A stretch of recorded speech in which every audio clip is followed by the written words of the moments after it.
More than 5 years after it was announced, Gran Turismo has finally arrived on the PSP. It's not as fully featured as some of its predecessors, and the lack of a structured career mode is particularly unfortunate. However, with over 800 realistically handling cars of all kinds to put through their paces on 35 impressively varied tracks, an engaging challenge mode, and some decent multiplayer options, there's certainly no shortage of content. Ready? Start! Since there's no career mode, much of your time is spent setting up and competing in one-off events. All of the tracks are available from the get-go, but you start with only one car in your collection, so job one is to earn some prize money and buy more. The easiest way to do that early on is in challenge mode. Much like the license tests in older GT games, challenges include everything from driving around a single corner to overtaking opponents while navigating treacherous bends. Traditionally, these challenges have been pretty tough, but here you can earn bronze trophies quite easily. It's only the golds that you really need to worry about. With some money in the bank, you can start adding to your car collection. Selecting the dealerships option from the main menu, you might initially be surprised that only 4 manufacturers are represented, and none of them ever have more than 10 cars in stock.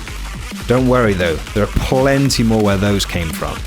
It's just that different manufacturers rotate in and out randomly as you spend time playing, and their stock changes. Because your access to cars is limited in this way, the collection aspect is made much more compelling. And sharing with friends is something you'll want to do as often as possible. Every car in Gran Turismo is eligible either for sharing or for trade, and the former option lets you give cars to your friends without losing them from your own collection.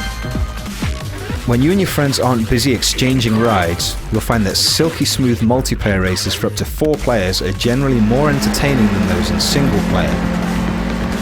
AI drivers, who can be used to make the numbers up in multiplayer races if you wish, don't put up much of a fight early on, but as you prove yourself on certain tracks, so you earn the right to face more competitive AI drivers on them. Gran Turismo does a good job of catering to groups of friends who have different skill levels, if they stick around for multiple races. Depending on which multiplayer mode you choose, you'll find that players who lose are subsequently given advantages in the form of head starts or superior cars. These options don't guarantee close competitive racing, but they definitely increase the odds that you'll spend some time jostling for position.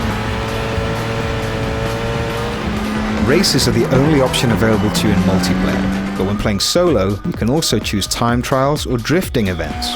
Here, you earn points for performing drifts in track sections that are marked with flags.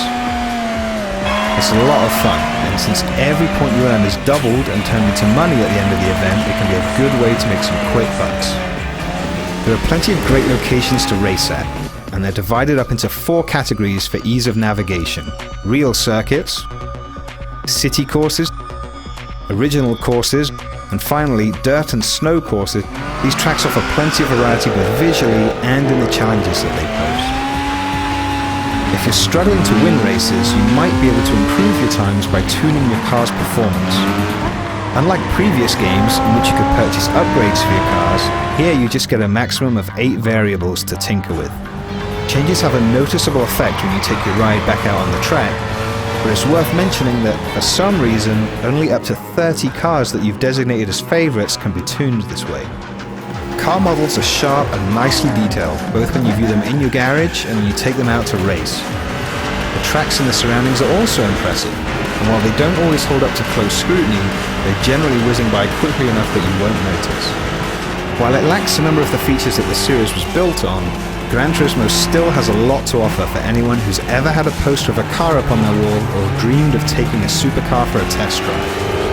This isn't just a good game in its own right, it's also a tantalizing appetizer ahead of the Gran Turismo 5 main course that's coming to the PS3 next year.